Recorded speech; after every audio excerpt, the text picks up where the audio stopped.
अस्सलामुअलैकुम वरहमतुल्लाहि वबरकातुहू। नाज़रीन, इस्तक़बाल है आपका उर्दू न्यूज़ क़ासमी के अंदर। मैं मोहम्मद उमर क़ासमी आप हजरात को बता रहा हूँ। खबर आ रही है हिंदुस्तान की हज कमेटी ऑफ इंडिया से।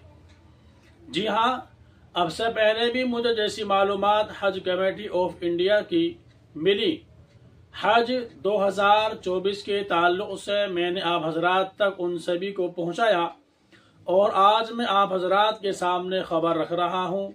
हज कमेटी ऑफ इंडिया ने 2024 के अंदर सफ़र हज पर जाने वाले तमाम आज़मीन का क़ुरा अंदाज़ी के ज़रिए से इंतखाब कर लिया है और क़ुरा अंदाज़ी का सिलसिला अब मुकम्मल हो चुका है।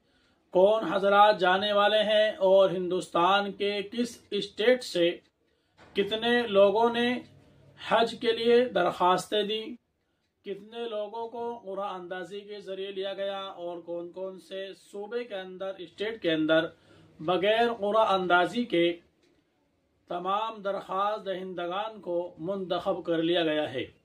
ये बात मैं आप हज़रात को तफसील के साथ बताऊँगा। उसी के साथ वो ख़वातीन, माएँ और बहनें जिन्होंने बग़ैर महरम के ही सफ़र हज पर जाने की दरख्वास्त दी है, उनकी तादाद कितनी है और कौन कौन से सूबों से वो ताल्लुक़ रखती हैं, उसकी भी तफसील मैं आप हज़रात को बताऊँगा। उसी के साथ में 70 साल से ज़्यादा के आज़मीन हज कितने हैं और कौन कौन से सूबे से ताल्लुक़ रखने वाले हैं, ये भी मैं आप हज़रात को तफसील के साथ बताऊँगा। जी हाँ, आज 30 जनवरी 2024 है और रिपोर्ट आ रही है हज कमेटी ऑफ इंडिया से। तफसील आने वाले तमाम आज़मीन हज का आज पंडित दीन दयाल उपाध्याय भवन में कंप्यूटराइज तरीके से क़ुरा अंदाज़ी के ज़रिए इंतखाब किया गया। वाज़ेह रहे कि इंसान 70 साल और उससे ज़्यादा उम्र के 6370 आज़मीन और बग़ैर महरम वाली ख़वातीन 5162 दरख्वास्तें मौसूल हुई हैं। यानी जो हज पर जाने वाले 70 साल से ज़्यादा के हैं उनकी तादाद 6370 है और वो ख़वातीन के जो बग़ैर महरम के तन्हा अकेले सफ़र पर जा रही हैं, हालांकि शरीयत इस्लाम ने इसको बिल्कुल मना किया है, इस सफ़र को बिल्कुल ममनू करार दिया है, नाजायज़ कहा है। लेकिन हज कमेटी ऑफ इंडिया ने सऊदी की जानिब से, सऊदी हुकूमत की जानिब से इस बात की आज़ादी मिलने के बाद यहाँ भी ऐलान कर दिया गया था कि 45 साल से ऊपर की ख़वातीन बग़ैर महरम के अकेले सफ़र हज पर जा सकती हैं, तो वो भी दरख्वास्त दे सकती हैं। सन 2024 में हज के लिए जाने वाली बग़ैर महरम के औरतें जिनकी तादाद 5162 है, ये दरख्वास्तें इतनी आई हैं। ये तादाद गुज़िश्ता सालों के मुकाबले में कहीं ज़्यादा है। इन दोनों कैटेगरी की तमाम दरख्वास्तों को बग़ैर क़ुरा अंदाज़ी के हज के लिए मुंतखब कर लिया गया है। जो लोग 70 साल से ज़्यादा की उम्र वाले हैं या वो औरतें हैं जिनके साथ में कोई महरम नहीं है, तन्हा सफ़र हज पर जा रही हैं, इनको क़ुरा अंदाज़ी भी नहीं में शामिल नहीं होना होगा, बल्कि इनको डायरेक्ट ही मंजूरी मिल चुकी है। ये इन सभी के लिए खुशखबरी की बात है। Liaquat Ali Afaqi IRS chief executive officer ने बताया कि हज 2024 के लिए बग़ैर महरम ख़वातीन आज़मीन की सबसे ज़्यादा 3584 दरख्वास्तें केरला से मौसूल हुई हैं। हिंदुस्तान के अंदर केरला वो स्टेट है, वो सूबा है जहां सबसे ज़्यादा एजुकेटेड लोग रहते हैं। जिस स्टेज को, जिस सूबे को पढ़ा लिखा माना जाता है, दुनियावी एतबार से तरक्की याफ्ता माना जाता है, उसी सूबे से सबसे ज़्यादा दरख्वास्तें आई हैं। हज पर, सफ़र हज पर औरतों की तनहा जाने के लिए, बग़ैर महरम के जाने के लिए अकेले केरला से आने वाली दरख्वास्तों की तादाद 3584 है।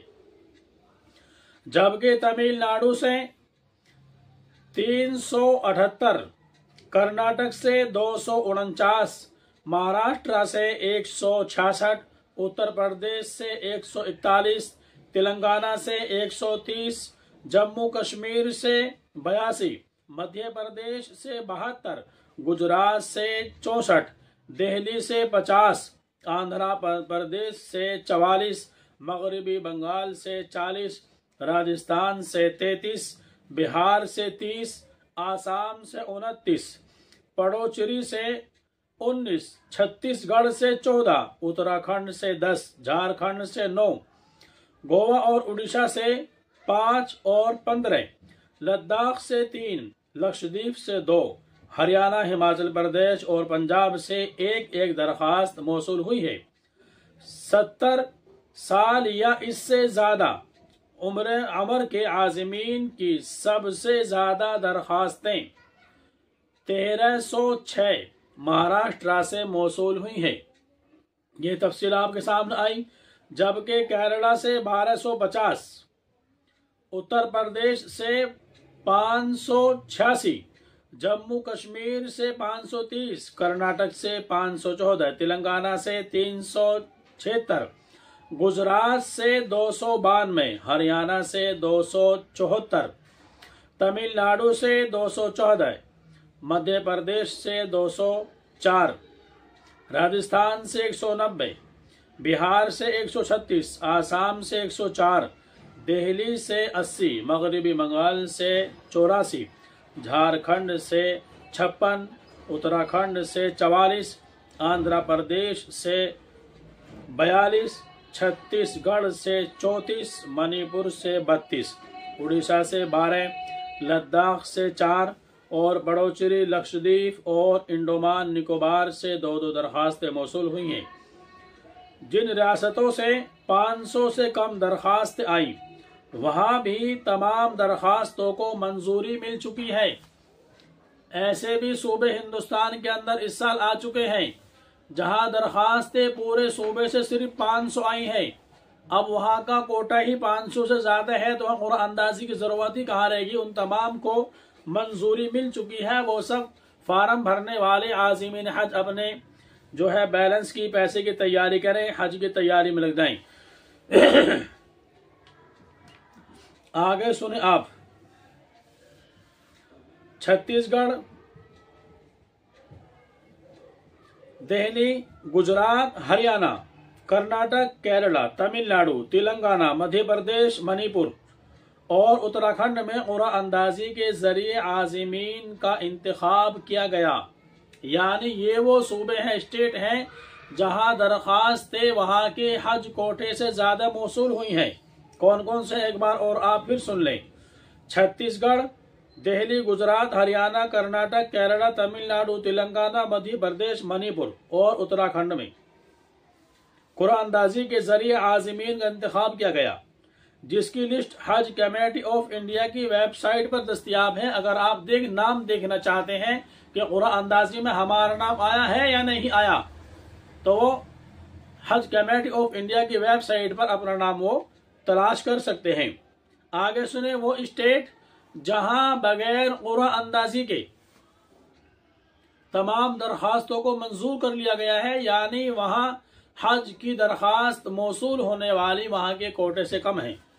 उत्तर प्रदेश, राजस्थान, जम्मू कश्मीर, झारखंड, उड़ीसा, बिहार, आसाम, आंध्र प्रदेश, इनकी तमाम दरखास्तों को बगैर क़ुरे के मुंतखब कर लिया गया है।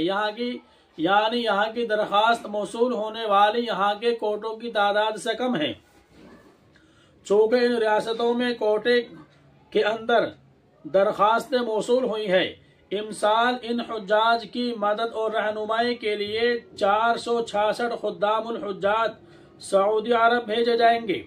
कुरान अंदाजी के मौके पर CPS Bakshi, joint secretary Haj, Liaquat Ali Afaqi, chief executive officer Haj committee of India, नुमाइंदा NIC समेत दीगर आला अफसरान मौजूद थे। वाज़ेह है कि हज कमेटी ऑफ इंडिया का कोटा 1,40,020 है।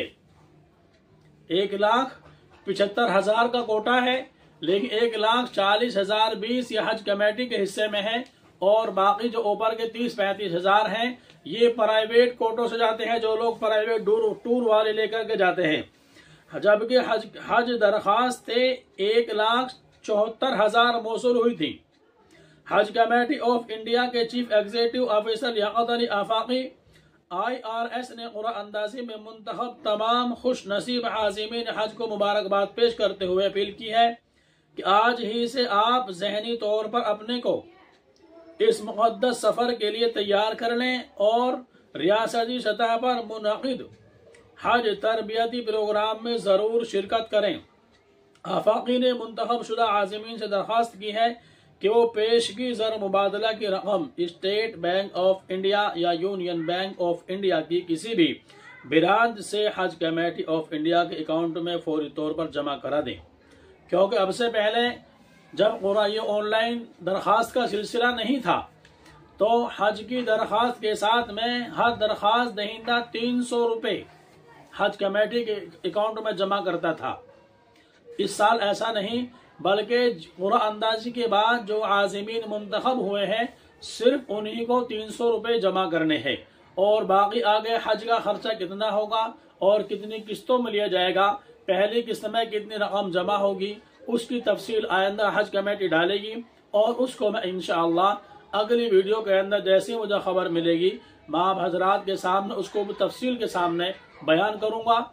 ये हमारा चैनल उर्दू न्यूज़ क़ासमी, अगर आप इसको पहली बार सुन रहे हैं तो आप इसको सब्सक्राइब करें, वीडियो को लाइक करें, दूसरे भाइयों में इसको शेयर करें।